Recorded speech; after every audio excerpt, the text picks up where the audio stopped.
Hello everyone, welcome to my channel, Memory Keeping with Megan. Last summer, July of 2023, we took a vacation to New York, the Hudson Valley area to be specific. And we drove there. And so along the way, of course, I stopped and I took pictures of different things to document our trip and everything. I took over 1,000 pictures, over 1,000, all along the way of the different sites and things that we saw. That's going to be like a huge scrapbook. So for today's video, I'm going to focus on a double page layout about our day in the city. Just this day alone, I have 92 pictures. I want to talk to you guys about the process. How do you choose what pictures to actually put into a layout? And my reasoning behind what pictures are chosen. The first thing I did is I went through my 92 pictures and I sorted them and I grouped them. And so like this, I grouped them by like this was Grand Central Station. This was just like the sights of the city, like the streets of the city, the buildings. We went to go see Wicked, transportation, and then just riding in the car and the things that we saw while riding in the car. So I've got them grouped. That's my first step. I already have a 2-page layout about seeing Wicked, so I don't need to have these pictures in.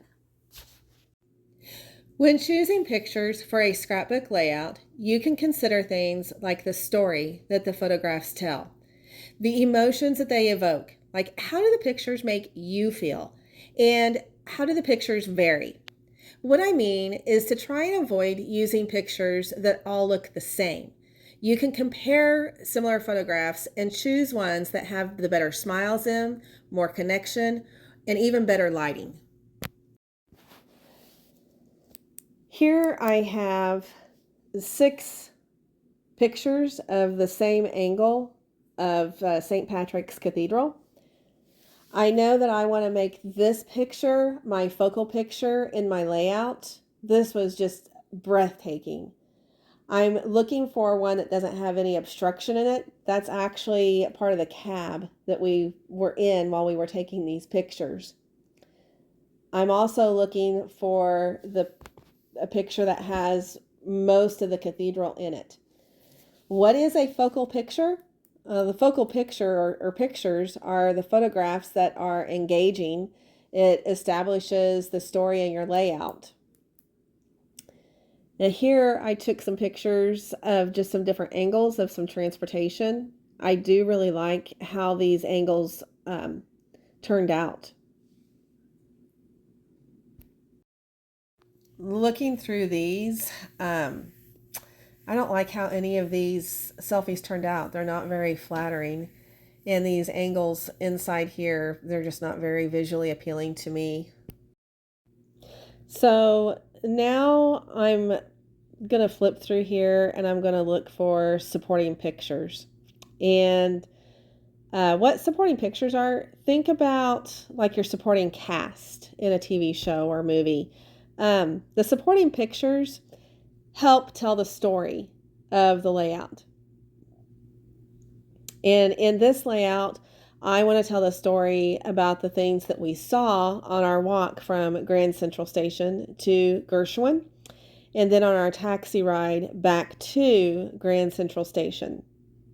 So some things that you want to look for when you're choosing your supporting pictures is you want to look for some different shots, like a variety of shots, like some action shots or some wide angle shots, you know, like looking here down Times Square here down the street. That's a wide angle shot.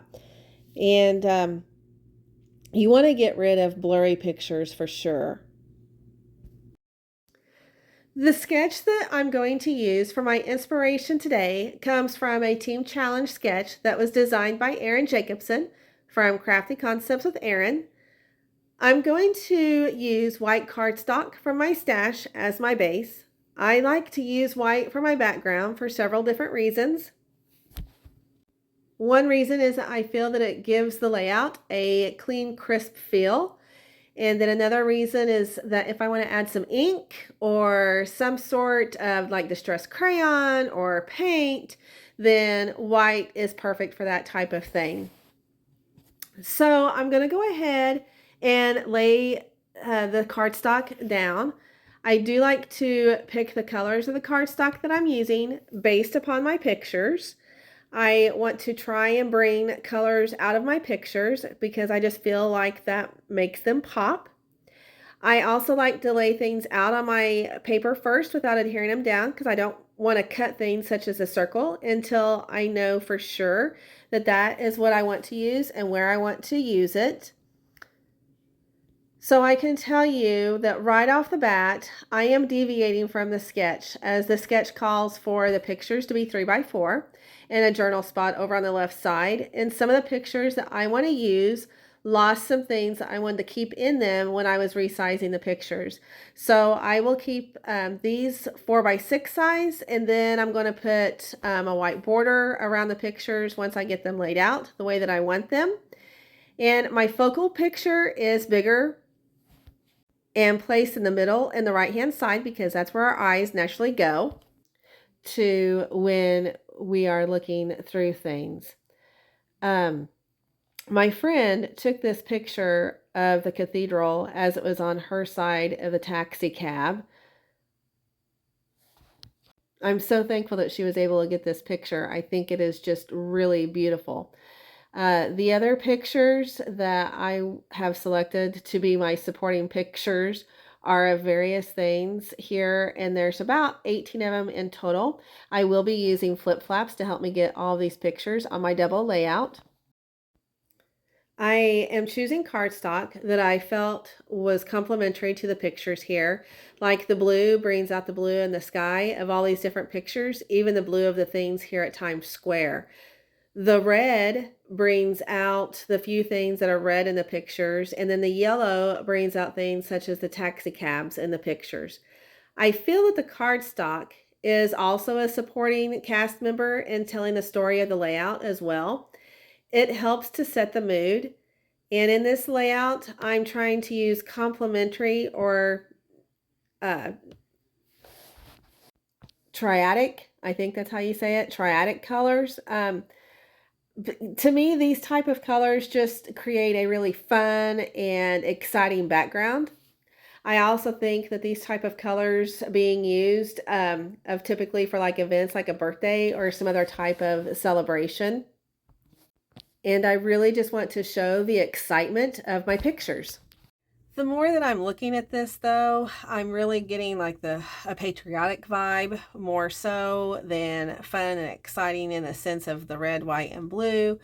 And patriotic is not what I really want to express in this layout. So I'm going to try some different colors.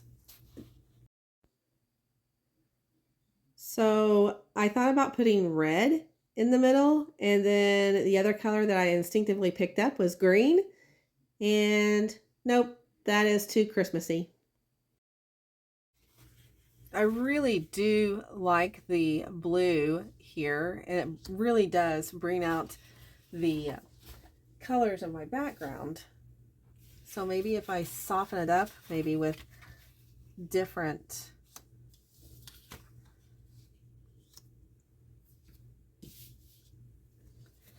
and maybe something like that.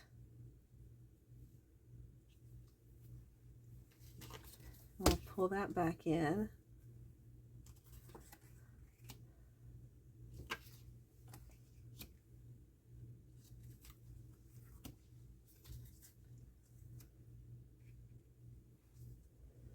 I like it, but I'm not sold on it. It doesn't really appeal to me the way that I thought that it would appeal to me. Maybe it's the white back here that's throwing me off. So let's try something else. Okay, I asked my husband for his opinion. I really do value his opinion. He has a good eye. He is an accountant by trade, but his hobby for a long time was a little side business of photography, and he was really amazing at doing that. And so I asked him for some input, and I will show you a couple of his ideas. This is one of them, and it's still, there's just still something that's just not right on this for me. And here is another one of his ideas.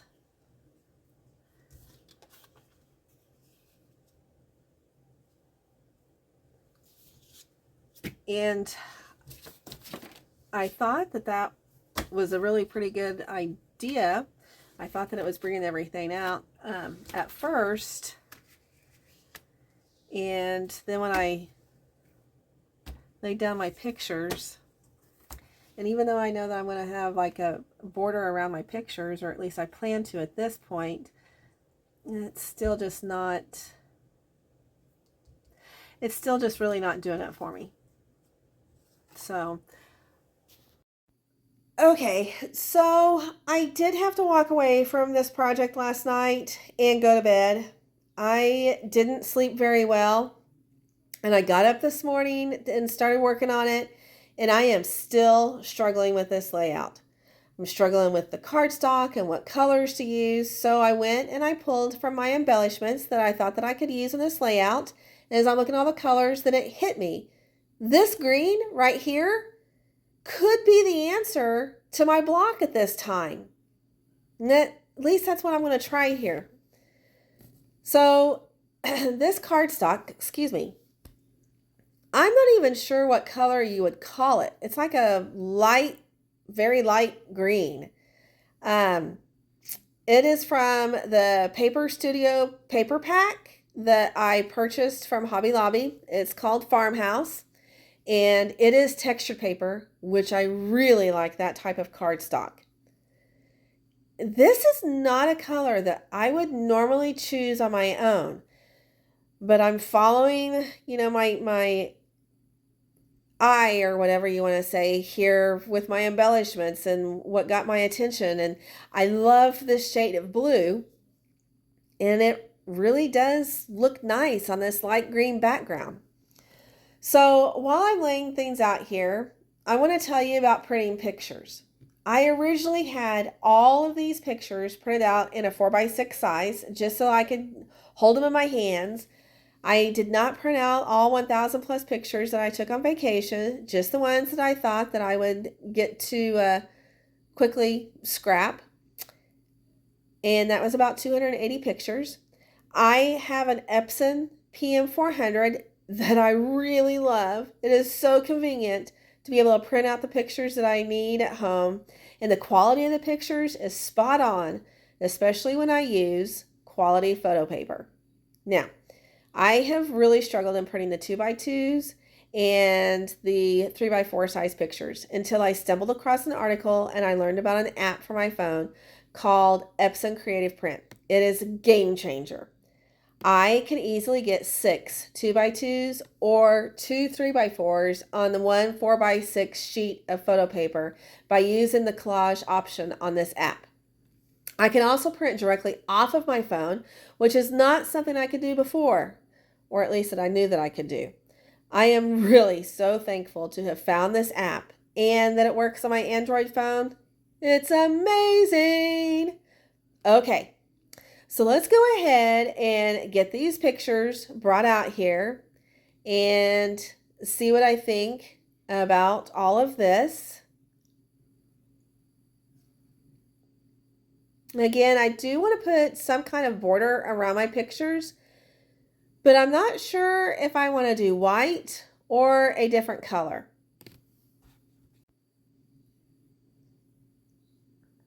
I do know that I want to use these embellishments. So this one up here says about, going around the city. So I'll put that up here in the top corner. I remembered that I had this stamp set in Stampin' Up's City Sites card kit. So I'm going to use this stamp with the clouds and then the skyline here on my layout.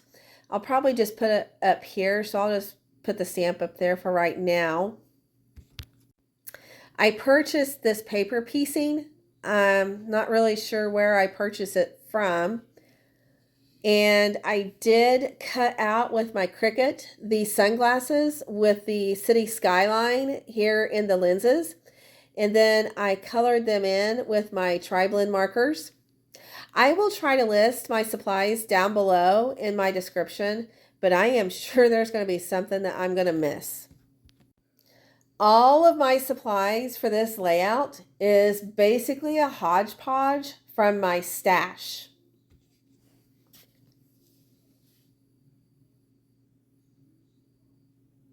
I cut these circles out with my Cricut, and I will put them down here in the corner.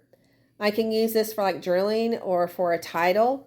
I want to put Times Square over here, and then I'll put Fifth Avenue. I know that we were on Fifth Avenue at some point, but I'm not sure I actually have pictures from there over here. I don't know. I will have more pictures of this layout by using the flip flaps. I'm from the Midwest, and I've never really had the desire to go to New York, let alone into the city. But after this day, I told my friend that took us to the city that she had marked things off of my bucket list that I didn't even know existed on my bucket list. And most definitely, I want to go back and see some things that I was not able to see this first time out. We rode the train into Grand Central Station, and I was really just captivated by the beauty of the architecture of the building and everything. But then stepping outside and seeing the skyline and the buildings and walking down the streets and, doing some shopping there on the streets and just seeing, the people and the things, it was just all, I really enjoyed it. It was really and truly things I had seen on TV and like in the movies had really just come to life for me. Okay, here I'm going to practice stamping that skyline on a different sheet of paper, and I'm struggling obviously with it here. I had to get my pressure tool out, and just if I missed one area of ink or it didn't come out right, then I try again then the other side didn't come out right. So I'm just really struggling with this. And so now after multiple attempts, I'm going to get brave and stamp directly onto my layout. I'm going to use my pressure tool and just hope that for the best. I'm going to keep my fingers crossed. Yay! Now I'm going to use Clouds and Birds from Dreams Take Flight. So I've gone ahead and I have adhered everything down here. I added in some clouds up here and then the little birds scattered throughout. I'm going to put a title down here, but before I do that, I'm going to soften up this harsh white with some honey butter.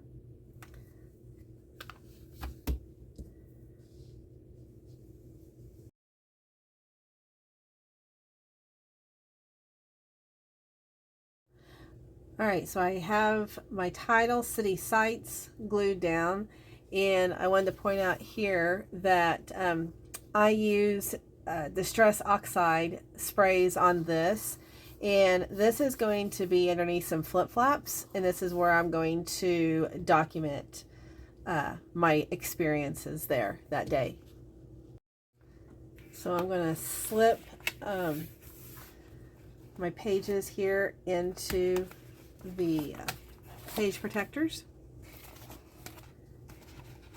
and then after I get them put into the page protectors, then I will adhere the flip-flops. I'll bring you back for that.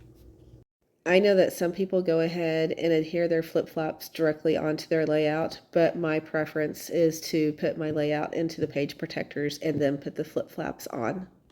There is no right or wrong way to do it. It's just whatever you prefer. One of the many highlights of that day was being able to see the New Year ball in Times Square, where Dick Clark would do his New Year's Eve show practically my entire life. Please hit subscribe so you can be notified of more tips and ideas. Bye for now.